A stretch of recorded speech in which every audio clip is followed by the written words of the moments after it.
Hey everyone, this is Mastermind6656 with the deck profile for the Vennominaga deck that I ran in that video where I barely survived. Now, I just want to say something right off the bat. I don't script any of my videos. I make everything up as I go. So, if I tend to sound like a weirdo, or if I stutter, or if I say something stupid, then that's the reason why. And if I try to be funny in my videos sometimes, so I like humor. So honestly, like if I sound like a complete geek, well then that's why. Plus I just escaped from a mental hospital, so chances are that probably has something to do with it too. No, I told you I don't need to be recommitted. I don't belong there. I'm perfectly sane. The little guy on my shoulder tells me that I'm completely sane. Okay, I was tested. I'm only 40% insane. The other 60% is fairly normal, so I'm okay. No, I don't need to go back. Put the phone down. Put it down. Thank you.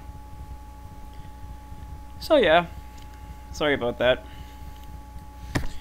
Anyways, let's get to the profile. Vennominaga, can't be targeted or affected by anything. It's probably the most powerful card ever made. Deal battle damage with it 3 times and you win, but it's 500 for every reptile in the grave. Usually its attack is high enough as where once it hits the field successfully, there's nothing your opponent can do.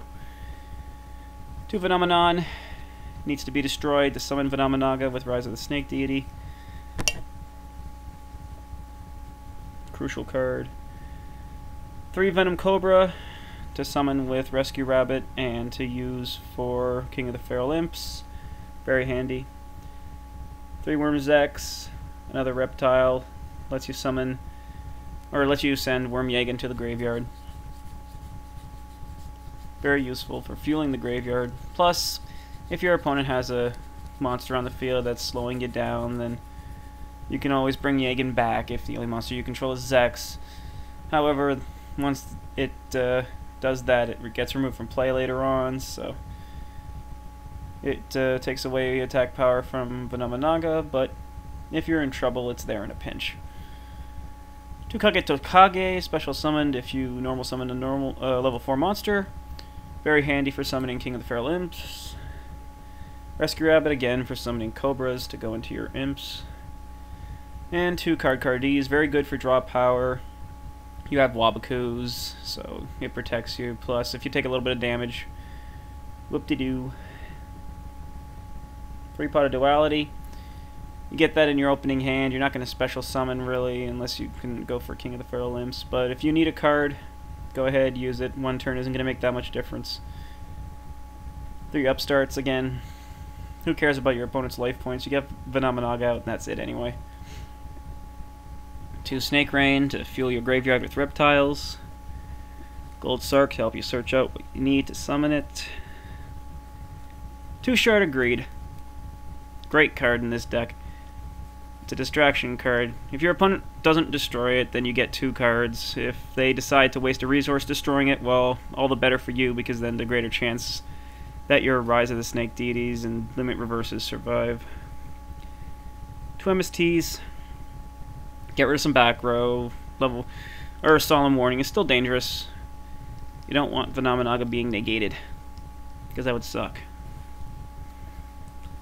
3 Rise of the Snake Deity, essential for summoning Vennominaga. Activate it when Vennominon's destroyed. You get Vennominaga.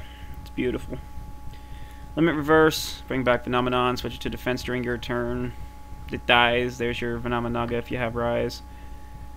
And 3 Wabaku to protect your butt if you happen to be in trouble. Or use it when you play Card Car. That's the main deck. Extra deck. 3 King of the Feral Imps, you gotta.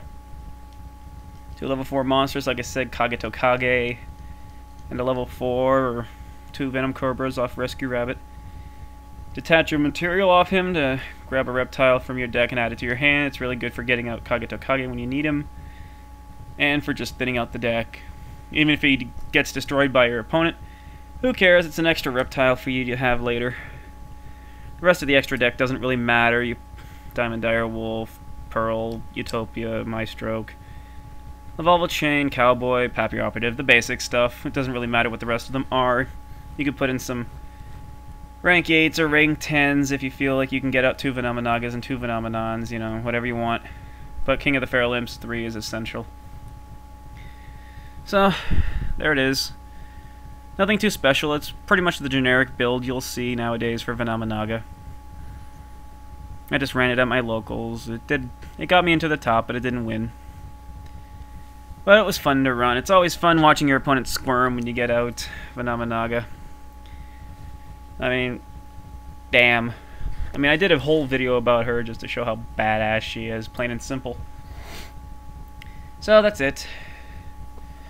Please leave a comment letting me know what you think. If you can think of anything that makes the deck work better, then by all means, let me know. And you know what? Just leave a comment anyway. You know, I like getting comments. Even if your comment just says you're a loser, you know what?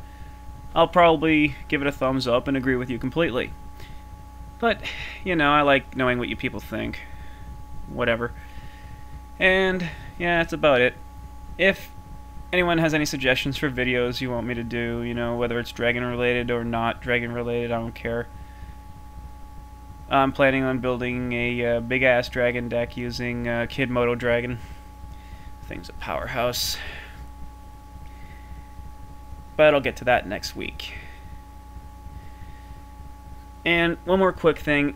If anyone knows how to get rid of these orange lines that are all over the place on DevPro, let me know. I just re-downloaded it on my laptop and it came like this, and it's driving me completely insane. So if anyone knows how to change that, please let me know, because I have no freaking clue. So, this little guy on my shoulder claims to know, but he won't tell me because he's a little prick. No, I'm not insane. Would you quit saying that?